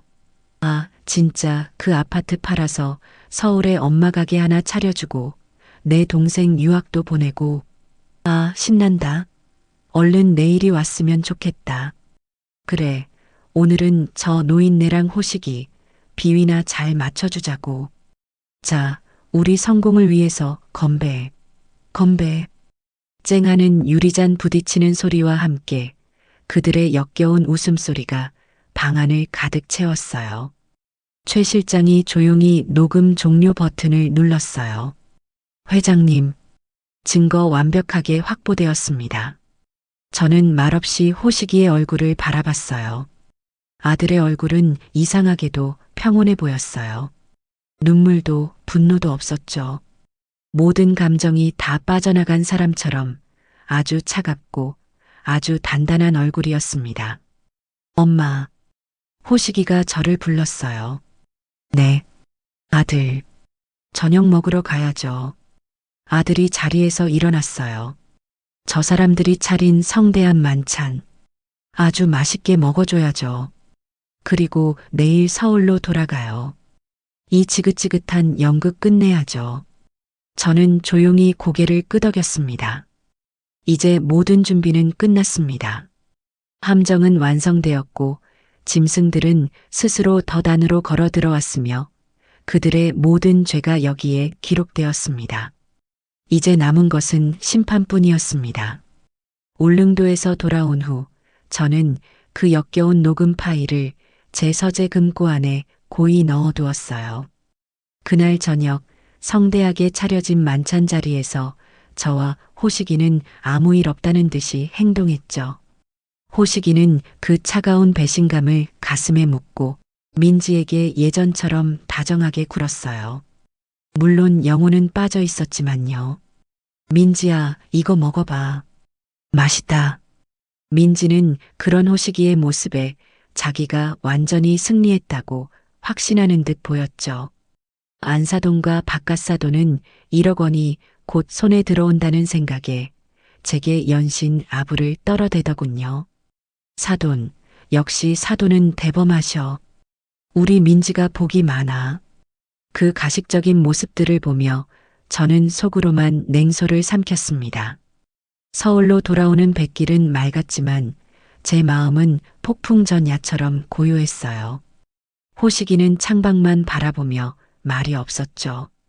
그 아이의 뒷모습이 한 뼘은 더 자란 것 같아 저는 마음이 아프면서도 대견했어요. 이 큰 폭풍을 겪고 나면 제 아들은 분명 더 단단한 어른이 되어 있을 테니까요. 집에 도착하자마자 저는 계획의 마지막 단계를 위해 움직였어요. 안사돈에게 먼저 전화를 걸었죠. 울릉도에서 헤어진 지 반나절도 지나지 않아서였어요. 어머, 사돈. 서울 잘 도착하셨어요? 아이고, 저희가 배웅도 시원찮게 해드려서 괜찮습니다. 사부인. 덕분에 아주 유익한 여행이었습니다. 유익해요? 호호, 그럼요. 저희 울릉도가 얼마나 좋은데요. 그래서 말입니다. 제가 울릉도에서 바깥사돈 사업 계획도 직접 들어보고 민지의 확고한 마음도 확인하고 나니 더는 이 결혼을 늦출 이유가 없다는 생각이 들더군요.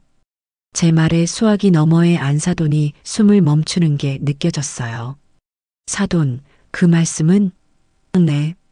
결혼식은 예정대로 진행하되 우리가 약속했던 건들은 미리미리 처리해드리는 게 맞는 것 같아요.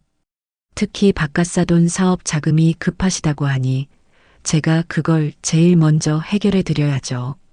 어머, 어머머, 사돈, 진짜요? 그럼 그 1억 원은 물론이고 민지 앞으로 해주기로 한 아파트 증여 문제까지 이번 주 안에 전부 깨끗하게 마무리 짓죠. 사돈, 감사합니다. 아이고, 감사합니다. 제가 사돈 쪽으로 매일 절이라도 올리고 싶네요. 역시 통이 크셔. 안사돈은 거의 비명을 지르다시피 기뻐했어요. 그래서 말입니다. 이런 중요한 일은 우리가 만났던 그 변호사 사무실에서 서류를 완벽하게 꾸며서 진행해야겠죠. 내일 모레 오전 10시. 지난번 그 사무실로 세 분 모두 나와주실 수 있으시죠? 네. 내일 모레요? 그럼요. 당연히 가죠. 저희가 무슨 일이 있어도 달려가야죠. 이번에 오실 때는 아파트 증여에 필요하니 민지 인감도장이랑 신분증, 그리고 바깥사돈 사업자 등록증이랑 투자받을 통장 사본, 그런 서류들을 싹 챙겨오세요. 최 변호사가 목록을 문자로 보내드릴 겁니다. 네, 알겠습니다. 아이고, 사돈. 정말 복 받으실 거예요. 전화를 끊자 옆에서 듣고 있던 호식이가 저를 걱정스러운 눈으로 바라봤어요. 엄마, 정말 그 사무실에서 그래. 이제 모든 증거는 다 모였다. 이제 남은 건 그들이 스스로 서명한 계약서대로 그들의 죄를 만천하에 드러내고 심판을 받게 하는 일만 남았어. 호식아, 너는 그날 엄마 옆에서 아무 말도 하지 말고 그저 지켜보기만 하면 된단다. 내가 나서면 감정이 앞서서 일을 그르칠 수 있어. 모든 건 엄마와 최 변호사가 알아서 할 테니. 네, 엄마. 엄마만 믿을게요. 그리고 약속한 그날이 밝았습니다. 저는 그날따라 평소에 아껴두었던 가장 기품 있는 회색 정장을 꺼내 입었어요. 호식이도 말끔하게 검은색 정장을 차려입었죠. 우리는 마치 중요한 사업 계약이라도 따내러 가는 전사처럼 비장한 표정으로 집을 나섰습니다. 최 변호사 사무실에 도착하니 최 변호사가 이미 모든 준비를 마친 채 저희를 기다리고 있었어요. 회장님, 아드님, 오셨습니까? 녹음 파일과 보고서는 전부 증거 자료로 변환해 두었습니다. 저쪽 스크린과 스피커로 바로 송출 가능합니다. 사무실 한쪽 벽면에는 평소에는 그림 액자에 가려져 있던 대형 TV 스크린이 모습을 드러내고 있었죠. 수고하셨어요, 최 변호사님. 오늘 아주 긴 하루가 될 겁니다. 정확히 10시가 되자 사무실 문이 요란하게 열리며 세 사람이 굴러 들어오다시피 했어요. 아이고, 사돈. 저희가 10분이나 일찍 왔네요. 호호. 안사돈은 그 며칠 사이에 또 어디서 구했는지 더 번쩍거리는 모피 코트를 입고 있었어요. 그녀의 얼굴은 탐욕과 흥분으로 번들거리고 있었죠. 민지는 이미 자기가 강남 사모님이라도 된 듯 아주 도도한 표정으로 핸드백을 고쳐매며 들어왔어요. 저를 보더니 어머님 일찍 오셨네요. 라며 가식적인 미소를 짓더군요. 바깥사돈은 1억 원이 든다는 생각에 평소의 무기력함은 온데간데 없고 눈을 반짝이며 최 실장이 있던 자리를 두리번거렸어요. 오늘은 현금 가방이 없으니 불안한 모양이었죠. 앉으시죠. 오늘 날씨가 참 좋네요. 제가 웃으며 말하자 안사돈이 냉큼 맞장구를 쳤어요. 그럼요, 사돈. 이렇게 좋은 날 우리 민지 인생이 활짝 피는 날이네요. 다 사돈 덕분이에요. 자, 그럼 본론으로 들어가죠. 최 변호사가 지난번처럼 차가운 목소리로 회의를 시작했어요. 오늘은 약속드린 대로 고영자 여사님께서 양민지 양에게 아파트를 증여하는 부동산 증여 계약서와 바깥다돈 양만철님의 사업에 1억 원을 투자하는 투자 약정서에 최종 서명 날인을 하는 날입니다. 최 변호사는 두툼한 서류 뭉치 2개를 테이블 위에 올려놓았어요. 안사돈과 민지는 그 서류에서 눈을 떼지 못했어요. 특히 민지는 부동산 증여 계약서라는 표지를 뚫어져라 쳐다보며 입술을 잘근잘근 깨물더군요. 얼마나 좋을까요? 30억짜리 아파트가 자기 것이 된다고 생각하니. 이것이 증여 계약서입니다. 양민지 양, 이쪽으로 오셔서 내용을 확인하시고, 아이고, 변호사님, 뭘 확인해요? 다 알아서 잘 써주셨겠죠? 안사돈이 민지를 대신해 대답하며 펜을 집어들려고 했어요. 잠깐만요, 사부인. 제가 그 손을 조용히 막아세웠어요. 네, 사돈? 안사돈의 얼굴에 순간 당혹감이 스쳤죠. 혹시 이 노인네가 마음이 변했나? 하는 표정이었어요. 저는 그들의 불안한 시선을 즐기며 천천히 입을 열었어요. 이렇게 좋은 날, 이렇게 모든 일이 술술 풀리는 날 그냥 서류에 도장만 찍고 헤어지기엔 너무 아쉽지 않나요? 그게 무슨 제가 2분, 아니 3분을 위해 작은 선물을 하나 준비했습니다. 우리 민지와 호식이의 결혼을 축하하는 의미에서요. 저는 제 가방에서 리모컨을 하나 꺼내 들었어요. 사무실이 좀 답답했는데 저 스크린으로 울릉도의 시원한 바다 풍경이라도 보면서 기분 좋게 도장을 찍는 게 어떨까 싶어서요. 저는 리모컨의 ON 버튼을 눌렀습니다. 액자 뒤에 숨어있던 거대한 TV 화면이 팟하고 켜졌어요. 하지만 화면에 나타난 것은 울릉도의 아름다운 풍경이 아니었어요. 처음에는 검은 화면만 보였죠. 3사람 모두 어리둥절한 표정으로 저와 스크린을 번갈아 쳐다봤어요. 그리고 정적을 깨고 스피커를 통해 아주 익숙한 목소리가 흘러나오기 시작했습니다. 키키키, 엄마, 저 플래카드 너무 촌스러운 거 아니야? 우주 최강이 뭐야? 민지의 목소리였어요. 그 순간 민지의 얼굴이 하얗게 굳어버렸죠. 이게 뭐? 시끄러. 정성이 중요한 거지. 그나저나 그 최 실장이라는 놈이 들고 온 가방 그거 진짜 1억 맞겠지? 안사돈의 목소리가 이어졌어요. 사사돈. 이게 지금 무슨...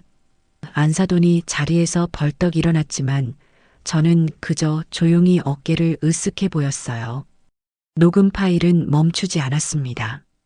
아, 진짜. 저 노인네 쓸데없이 꼼꼼해서는 현금은 무슨 현금이야. 그냥 계좌로 싸주면 될 것이지. 여기까지 사람을 오라가라 하고. 아, 조용히 못해? 그 노인네가 계약서까지 썼으니 우린 더 확실해진 거야. 이제 저 돈 받고 결혼식 올리고 아파트 명의만 딱 넘어오면 게임 끝이야. 바깥사돈의 얼굴이 흑빛으로 변해갔어요. 여보, 근데 그 계약서에 있던 10배 위약금 그거 좀 마음에 걸리는데, 아, 이 양반이 진짜 답답해 죽겠네. 우리가 사기친 게 걸리기라도 한데? 그냥 울릉도 전통이라고 했는데. 그게 사기야? 그 노인네가 우리한테 사기당했다는 걸 증명할 수 있을 것 같아? 절대 못해. 모든 것이 울릉도 리조트에서 그들이 나눴던 모든 대화가 한마디 한마디 선명하게 변호사 사무실을 가득 채웠습니다. 변호사 사무실 안의 공기는 얼음장처럼 차갑게 얼어붙었어요. 스피커에서는 여전히 그들의 탐욕스러운 대화가 흘러나오고 있었죠. 맞아, 아빠. 걱정 좀 마. 그리고 나 솔직히 호식이 오빠 너무 지겨워. 걔는 무슨 재미가 하나도 없어. 맨날 엄마, 엄마. 지긋지긋해. 그냥 저 노인네 건물만 보고 참는 거지. 민지는 이제 새하얗던 얼굴이 새빨갛게 달아올라 온몸을 사시나무 떨듯 떨고 있었어요. 아, 의미 없는 소리만 내뱉고 있었죠. 그래, 우리 딸. 조금만 참아. 그 강남 아파트 명의만 받아오면 바로 이혼 사유 만들면 돼. 성격 차이라고 하면 그만이지. 위자료 한 푼 안 주고 쫓아낼 수 있어. 그럼 그 아파트는 고스란히 우리 민지 거지. 키키. 엄마, 최고. 아, 신난다. 얼른 내일이 왔으면 좋겠다. 쨍하는 그들의 건배 소리와 함께 녹음 파일은 끝이 났습니다. 사무실 안에는 지독한 침묵이 흘렀어요. 사사돈. 안사돈이 가장 먼저 침묵을 깼어요. 목소리가 염소처럼 떨리고 있었죠. 이게 다 뭐예요? 이게 조작이죠? 그렇죠? 사돈이 우리 시험하려고 일부러 이런 거 만드신 거죠? 저는 리모컨을 조용히 테이블 위에 내려놓았어요. 조작이요, 사부인? 저는 웃음도 나오지 않았어요. 그렇게 믿고 싶으시겠죠. 하지만 저건 사부인과 민지가 그토록 바라던 명예의 실체입니다. 사부인 댁에 민낯이죠. 아니야. 이건 거짓말이야. 당신들이 우리 함정에 빠뜨린 거야. 민지가 갑자기 날카롭게 소리를 질렀어요. 어머님, 어떻게 저희한테 이러실 수 있어요? 저희를 처음부터 의심하고 사람 붙여서 도청까지 하신 거예요? 이거 불법 아니에요? 네. 적반하장도 유분수죠. 그때 최 변호사가 차갑게 입을 열었습니다. 양민지 양 불법 도청이 아닙니다. 뭐라고요? 제 의뢰인 고영자 여사님의 스위트룸에서 의뢰인의 동의 하에 벽을 투과한 소음을 녹취한 것뿐입니다. 그 소음이 마침 당신들의 목소리였던 것뿐이죠. 법적으로 아무 문제 없습니다. 그런 게 어디 있어. 그리고 저는 제 가방에서 또 하나의 두꺼운 서류철을 꺼냈어요. 박 사장이 가져다 준 바로 그 보고서였죠. 저는 그 보고서를 탁 소리가 나게 테이블 위로 던졌습니다. 사부인 박갓사돈. 이게 두 분이 저한테 말씀하셨던 대단한 울릉도 토박이 집안의 실체입니다. 안사돈과 박갓사돈의 눈이 보고서 표지로 향했어요. 양만철 박갓사돈 일가 제정 및 평판 보고서 한번 읽어보시죠. 저는 보고서의 첫 장을 펼쳐 그들 앞으로 밀어주었어요. 박갓사돈 양만철 총 채무액 12억 3천만 원. 맞습니까? 허? 박갓사돈이 뒤로 낮아빠질 듯이 의자에 몸을 기댔어요. 울릉도 현지 평판 허풍쟁이, 빚쟁이, 신용불량자. 이게 사부인이 말씀하시던 명예라는 것의 정체였군요. 사돈. 아니에요. 그건 오해 안사돈이 변명하려 했지만 저는 다음 장을 넘겼어요. 그리고 딸은 고향에서 결혼하는 전통이요? 저는 보고서에 첨부된 현지 주민들의 증언 부분을 손가락으로 가리켰어요. 그런 전통은 듣도 보도 못했다. 그 집 딸이 서울 가서 돈 많은 남자 하나 물었다고 동네방네 자랑하더니 그게 사기 치려는 수작이었구먼. 사부인. 이래도 이게 전통입니까? 아니면 12억 빚을 갚기 위한 연극이었습니까? 모든 것이 드러났어요. 그들의 마지막 변명조차 할 수 없도록 모든 증거가 그들의 목을 옥죄고 있었죠. 안사돈은 그 자리에 털썩 주저앉아 버렸어요. 아이고, 망했다. 이제 우린 다 망했다.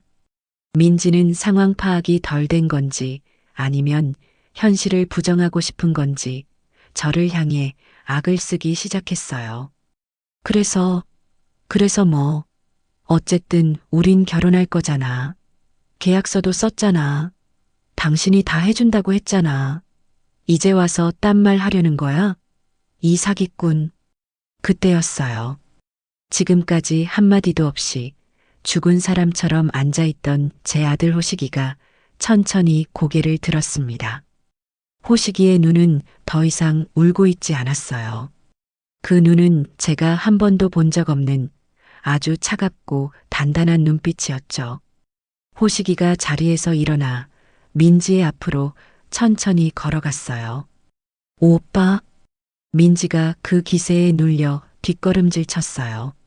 민지 씨, 호식이가 입을 열었어요. 당신이 나한테 그랬죠. 내가 능력이 없다고, 비전이 없다고. 그건 화가 나서 아니요. 당신 말이 맞았어요. 호식이가 민지를 똑바로 쳐다보며 말했어요. 내 비전은 아주 흐릿했어요. 당신이라는 안개에 가려져서 아무것도 제대로 보지 못했으니까.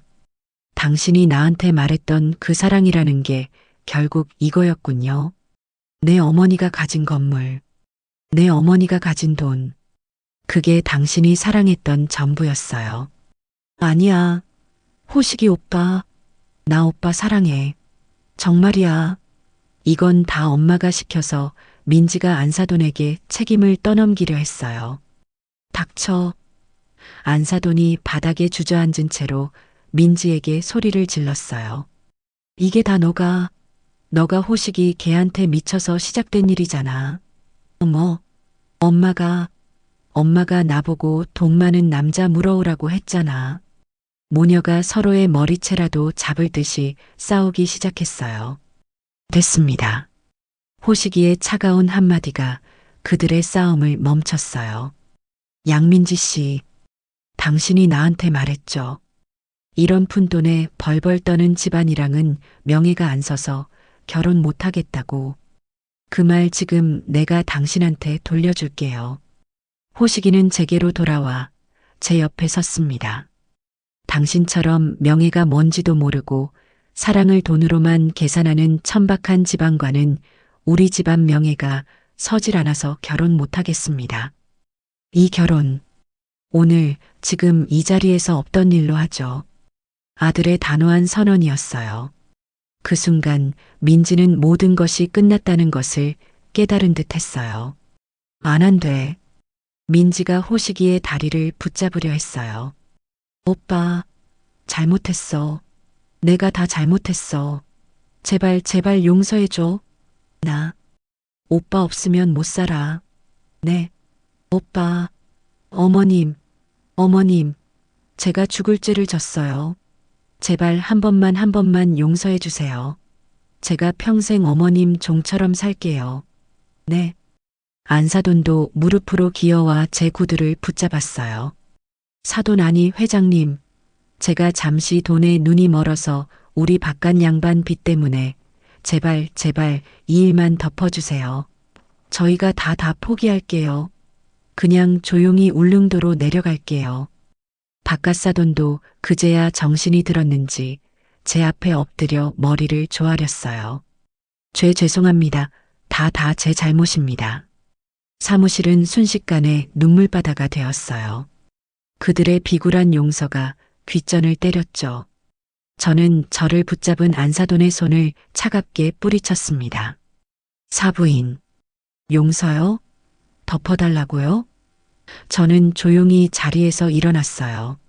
사부인 되기 원했던 건 용서가 아니었잖아요. 저는 테이블 위에 있던 부동산 증여계약서와 투자 약정서를 집어들어 그들의 눈앞에서 갈기갈기 찢어버렸습니다. 안 돼. 민지의 비명이 터져나왔죠. 당신들이 원했던 건 이거 아니었나요? 저는 찢어진 종이 조각을 그들 머리 위로 뿌렸어요. 그리고 저는 최 변호사를 바라봤습니다. 최 변호사님, 이제 진짜 계약서를 꺼내주시죠. 네, 진짜 계약서? 안사돈이 눈물 콧물로 범벅이 된 얼굴로 저를 올려다봤어요. 설마 잊으신 건 아니겠죠, 사부인. 저는 금고에 보관했던 그들이 직접 서명했던 그날의 계약서, 혼전 계약서 사본을 꺼내 들었습니다. 당신들이 스스로 서명했던 바로 이 계약서 말입니다. 이게 다시 나와요? 안사돈은 바닥에 주저앉은 채 제가 들고 있는 혼전 계약서를 보며 경악을 금치 못했어요. 찢겨진 아파트 증여 계약서 조각들 사이에서 그 계약서는 유독 더 선명하게 보였죠. 사부인, 기억나시죠? 지난번에 우리 법적 효력이 있는 서류에 서명을 했잖아요. 사부인 댁이 그토록 원하던 안전장치 말입니다. 저는 계약서를 펼쳐 그들의 코앞에 들이밀었어요. 그들의 서명과 인감이 선명하게 찍혀 있었죠. 사돈, 이건 그냥 우리가 서로 믿자고. 믿음이요? 좋습니다. 그럼 그 믿음을 바탕으로 이 계약서에 적힌 대로 이행을 해야죠.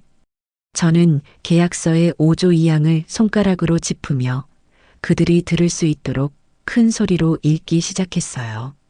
제5조 2항. 만약 본 혼인이 신부 측양 민지, 안사돈, 바깥사돈 포함의 적극적인 기망행위, 즉 사기 또는 재산상의 이득을 취하기 위한 부당한 요구가 발각되어 파혼에 이르게 될 경우, 저는 잠시 말을 멈추고 하얗게 질린 세 사람의 얼굴을 천천히 둘러보았어요. 신부 측은 본 계약의 효력 무효는 물론 신랑 측 고영자의 입은 정신적, 물질적 피해에 대한 보상으로 저는 숨을 한번 깊게 들이마시고 가장 중요한 부분을 또박또박 읽어내려갔습니다. 본 계약서 증여 재산 목록에 명시된 총 금액 36억 원 상당의 10배에 해당하는 금액을 위약벌로서 신랑 측에 배상하여야 한다. 사무실 안은 그 어떤 소리도 들리지 않았어요. 그들은 마치 그 숫자가 무슨 뜻인지 이해하지 못하는 사람들처럼 멍한 표정을 짓고 있었죠. 자, 잠깐만요. 민지가 더듬거리며 말했어요. 36억 곱하기 10? 네, 맞아요. 제가 친절하게 계산을 도와주었죠. 360억 원입니다. 민지 양. 미쳤어요? 민지가 갑자기 히스테릭하게 웃기 시작했어요. 하하, 360억? 지금 우리한테 그 돈을 내놓으라는 거예요? 이 노인네가 진짜... 양민지. 최 변호사가 민지의 말을 엄하게 끊었어요. 본 계약서는 양측의 합의 하에 작성되었으며 특히 위약벌 조항에 대해서는 본 변호사가 구두로 그 위험성을 수차례 고지하였습니다. 그럼에도 불구하고 당신들 세 사람 모두가 직접 서명하고 간인까지 마친 완벽하게 법적 효력을 갖춘 계약서입니다. 바깥사돈이 그제야 사태의 심각성을 깨닫고 고개를 저으며 소리쳤어요. 말도 안 돼. 그게 어떻게 법이야. 그건 사기야, 사기. 우리가 돈이 어디 있다고 360억을 내놔. 사기라뇨, 바깥사돈. 제가 차갑게 말했어요. 사기는 당신들이 저와 제 아들에게 친 것이 사기입니다. 저는 그저 당신들이 스스로 판 무덤에 당신들 이름이 적힌 비석을 세워준 것뿐이에요. 못 내. 아니, 못 줘. 배째. 우리 돈 없어. 10원 한 장도 못 줘. 안사돈이 갑자기 태도를 바꾸어 바닥에 드러누워 발버둥 치기 시작했어요. 아이고, 사람 살려. 이 노인네가 우리 집안 다 죽이네. 사기 결혼으로 우리 딸 인생 망치고 돈까지 뜯어내네. 참으로 가관이었죠. 저는 더 이상 그들의 추태를 봐줄 생각이 없었어요. 최 변호사님, 네, 회장님. 지금 당장 본 계약서와 오늘 확보한 증거 자료 녹음 파일, 보고서를 첨부하여 저들 세 사람을 상대로 위약벌 청구 조송을 진행해 주십시오. 단 한 푼도 깎아줄 생각 없습니다. 법대로, 원칙대로 모든 것을 집행해 주시기 바랍니다. 알겠습니다, 회장님. 즉시 집행하겠습니다. 최 변호사의 말에 안사돈의 발버둥이 뚝 멎었어요. 소소송? 진짜로 소송을 하겠다고요? 그럼 제가 농담하는 것처럼 보이십니까, 사부인? 저는 제 가방을 챙겨 들고 자리에서 일어났어요. 당신들이 그토록 중시하던 명예의 값이 360억 원입니다. 그 값이 너무 비싸다고 생각지 마세요. 남의 인생과 재산을 통째로 집어삼키려 했던 대가치고는 오히려 저렴한 걸지도 모르니까요. 안 돼. 사돈. 회장님, 잘못했어요. 제발 소송만은. 여보, 민지야. 뭐해? 빨리 회장님 붙잡아. 세 사람이 제게 달려들려 했지만 최 변호사와 사무실 직원들이 그들을 막아섰습니다. 나가시죠. 여기는 저희 사무실입니다. 더 이상 소란 피우시면 업무 방해로 경찰을 부르겠습니다. 저는 그 아비규환의 현장을 뒤로하고 호식이와 함께 사무실을 유유히 빠져나왔습니다. 제 등 뒤로 민지의 악에 바친 울음소리와 안사돈의 저주 섞인 고함 소리가 들려오는 것 같았죠. 그로부터 몇 주 뒤 예상대로 법정 싸움이 시작되었어요. 그들은 어떻게든 돈을 구했는지 변호사를 선임해서 저희를 혼인 빙자 사기와 협박으로 역고소를 했더군요. 계약서 자체가 불공정 계약이므로 무효라고 주장했죠. 하지만 재판은 싱거울 정도로 빠르게 끝났습니다. 법정에는 그들이 울릉도 리조트에서 나눴던 그 역겨운 대화가 그대로 울려 퍼졌어요. 저 노인네 건물만 보고 참는 거지. 명의만 받아오면 바로 이혼 사유 만들면 돼. 판사님은 그 녹음 파일을 듣는 내내 굳은 표정을 풀지 않으셨죠. 그리고 박 사장이 수집한 12억 원의 빚 내역과 거짓 전통에 대한 증인들의 진술서가 증거로 제출되었습니다. 마지막으로 그들 세 사람이 환하게 웃으며 서명했던 혼전 계약서가 스크린에 띄워졌죠. 판사님은 그들에게 물었어요. 피고들은 이 계약서에 서명할 당시 10배의 위약벌 조항에 대해 설명을 듣지 못했습니까? 안사돈과 민지는 듣긴 들었지만 그게 농담인 줄이라며 말끝을 흐렸어요. 성인이 법률 대리인이 동석한 자리에서 서명한 계약서를 농담으로 치부합니까? 판사님의 엄한 질책에 그들은 아무 말도 하지 못했죠. 결과는 당연히 저희의 완벽한 승소였습니다.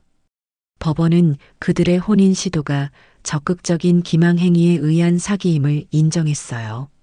그리고 위약벌 조항 또한 계약 당시 양측의 자유로운 의사로 합의된 것이므로 유효하다고 판결했습니다. 물론 그들에게 360억 원이라는 현금은 없었죠. 하지만 법원의 판결은 무서웠습니다. 그들 명의로 된 모든 재산에 대한 압류가 시작되었어요. 울릉도에 있던 경매로 넘어가기 직전이었던 그 집과 얼마 남지 않았던 땅.